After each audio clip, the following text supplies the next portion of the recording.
Good afternoon, everyone. My name is Jerwin P. Magadan. I am fourth reporter of TEM Loreto. For today's video, I will report to you about valves and valve drains. Valves may be arranged in various ways in the cylinder head or block. First, L-head engines. L-head engines has the valves and the camshaft in the cylinder block. This arrangement was once popular for automotive engines. Ang pagsasaayos na ito ay dating popular para sa mga makinang pang-automotive. Second, overhead valve engines. The camshaft is in the cylinder block and the valves are in the cylinder head. Overhead valve have higher compression ratios than L-head engines. Ang camshaft ay nasa cylinder block at ang valves ay nasa cylinder. Overhead valves ay may mataas na compression ratio kaysa mga L-head engines. Next, overhead camshaft engines. Many newer engines designed place the camshaft on the cylinder head. One reason for the shift to OHC engines is that push rods and rocker arms have inertia. This is a property of all objects. They resist changing speed and direction. Maraming mas bagang engine design ang naglalagay ng camshaft sa cylinder head. Isang dahilan para sa paglipat sa mga makinang OHC ay ang mga push rod at rocker arm ay may pagkawalang kilos. Next, number 4, multi-valve engines. Multi-valve engines have 2, 3, 4, 5, and even 6 valves per cylinder. So, muna siya ang rocker arm, valve keeper, valve spring, valve intake, piston, head, flash rod, cam follower, cam lobe. So that is an example of multi-valve engines. So muna siya ang example sa multi-valve engines.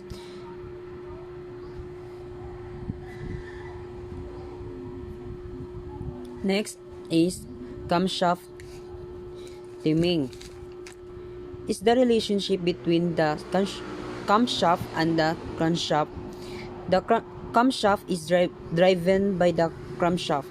Anything that affects this relationship may greatly affect engine operation. Ang relasyon sa pagitan ng camshaft at ang crankshaft ay hinihinok ng crankshaft. Anumang bagay na apektuhan sa relasyon nito ay maaaring lubos na makaapekto sa pagpatakbo ng makina. Next is timing belt and chain tensioners.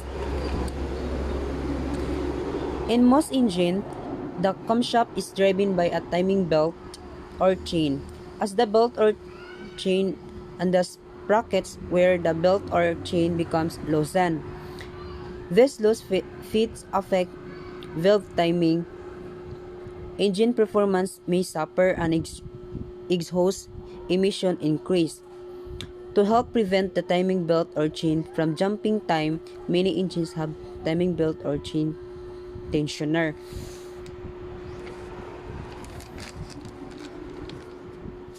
Sa karamihan ng makina, ang camshaft ay hinihimok ng belt or chain habang nasusuot ang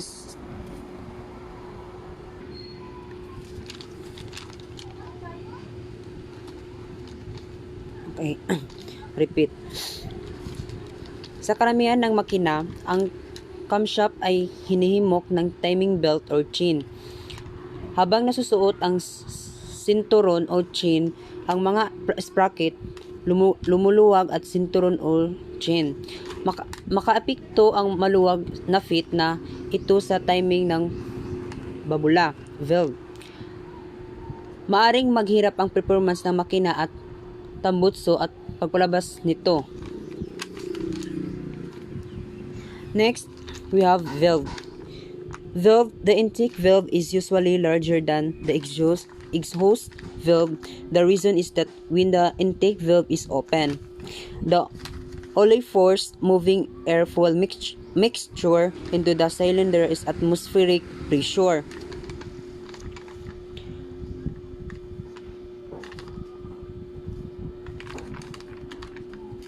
Mas malaki ang intake valve kaysa sa exhaust valve. Ang dahilan ay kapag ang intake valve ay nakakabukas, ang only force moving air-fuel mixture sa cylinder ay atmospheric pressure. Next, we have valve seat. The valve seat is the machined surface on which the valve face rests when the valve is closed. There are two types of valve seat: integral and replaceable. Most engines with cast iron cylinder heads are integral valve seat. These are ground into the combustion chamber end of the valve port in the cylinder head. Replaceable valve seat is called valve seat insert. Ang machine surface kung saan nakakaharap ang valve rest kapag nakasara ang valve. Mayroong dalawang ang valve like upuan, integral at mapalitan nito. Karamihan sa engine na may cast iron cylinder heads ay integral valve seat.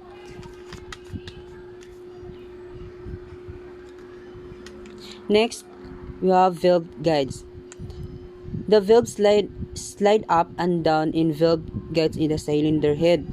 In some engines, the valve guide are replaceable metal tubes that are pressed or driven into the cylinder head.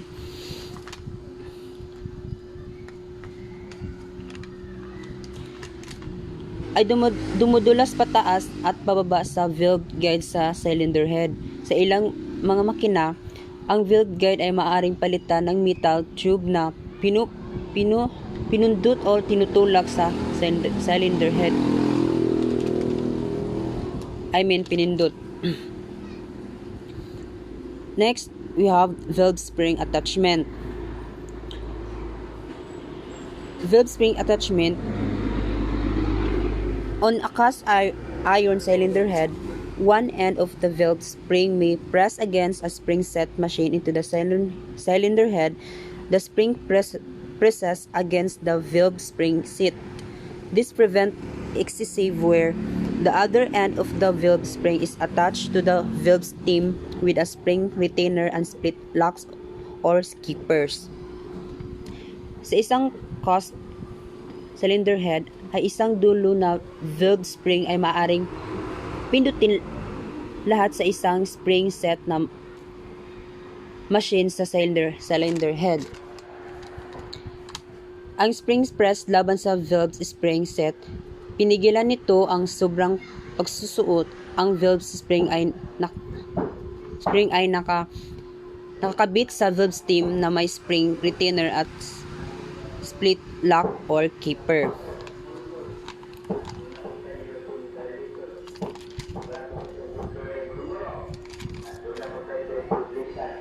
Next is rocker arms.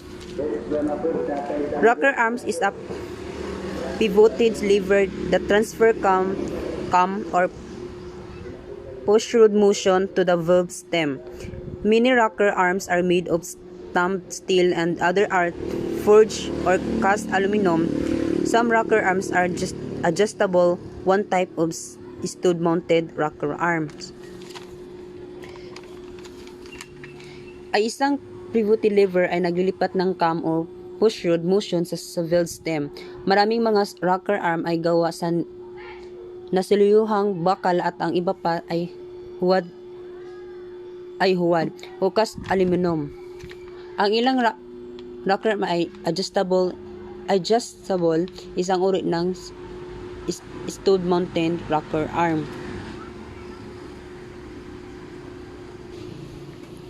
Next is valve lifters. Positive valve rotator. Next, valve stem oil cells. Various types of valve stem oil cells keep excess oil out of the combustion chambers. The cells attach either to the valve stem or valve guide. When intake valve cell fill, oil is drawn down between the valve stems and guides in the combustion chamber. Next is valve rotation. Valve rotation, if the valve rotates as it opens, there is less chance of deposit, causing the valve to stick partly open when it should be closed. Valve rotation also results in more even valve face temperature. Some parts of the valve seat may be hotter than others. If the same part of the valve face continues to sit on the hot spot, a similar hot spot develops in the valve face, it wears faster and the valve may burn. Valve rotation helps prevent hot spot in the valve face.